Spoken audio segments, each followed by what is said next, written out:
morning. Assalamu alaikum. This is Nusrat Fatma. Today I am here to teach you the another type of farming, plantation agriculture. But before starting our lecture, let's have discuss what we have learned in our previous classes. We have learned about agriculture, type of agriculture. We have learned about rabi crop, kharif crop. We have learned about the chief crops of Pakistan. We have learned about nomadic herding, shifting cultivation. Now we are going to discuss another type of farming, that is plantation agriculture.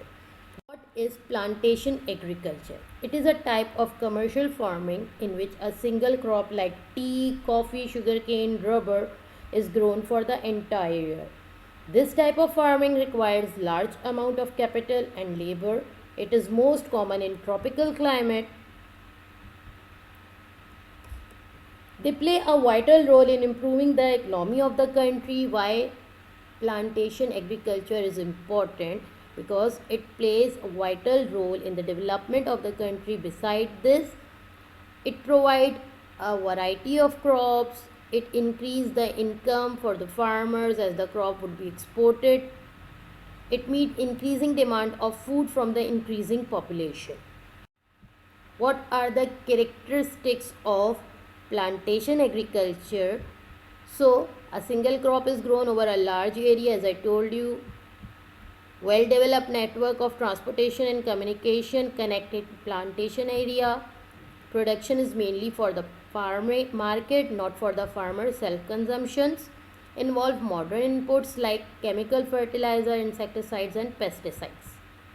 Modern machinery is needed, labor intensive. Input. What is input?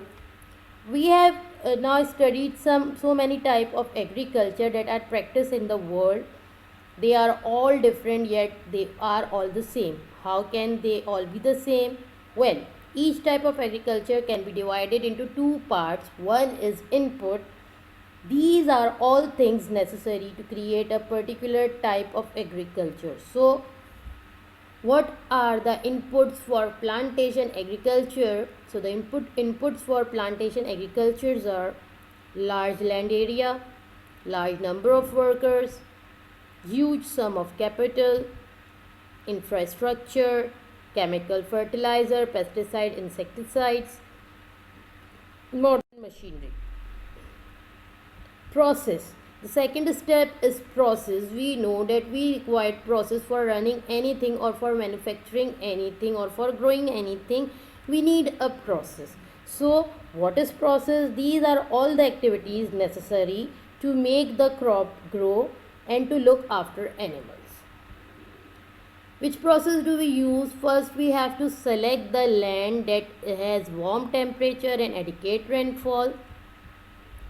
Then the farmer need to plough the soil. Seedlings are planted. Applications of fertilizer, pesticides and insecticides. 8 to 10 years of planting, the plantation will be harvested, or sometimes 3 to 5 years the plants are harvested. After 3 to 5 years the plants are harvested. Another step, the last step, is output. What is output? These are all the things that are produced. So what are the outputs of plantation agriculture? Wide variety of crops, huge profits, crops exported to other countries.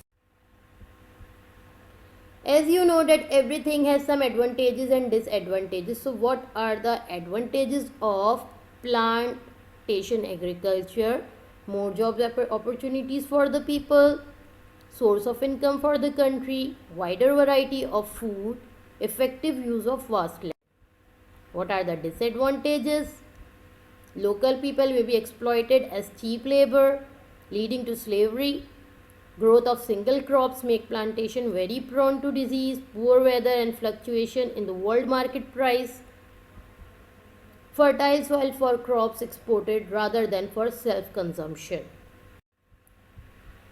Problem faced due to the plantation agriculture. What are the problems? Technology advances, reducing the need of plantation agriculture, deforestation, high yield varieties, short growth period, shortage of workers, destroy natural habitats. Plantation agriculture in Pakistan. Pakistan need rubber, palm oil and tea. Why does Pakistan have to buy them from other countries? Because rubber trees, oil and palm trees and tea bushes need hot and wet climate which Pakistan does not have. That's why Pakistan need to export these things from other countries. So Pakistan depend on other countries to supply them, especially on Malaysia for rubber and palm oil and Sri Lanka for tea. That's enough for today. I hope you get all the points. Till then, take care. Allah Hafiz.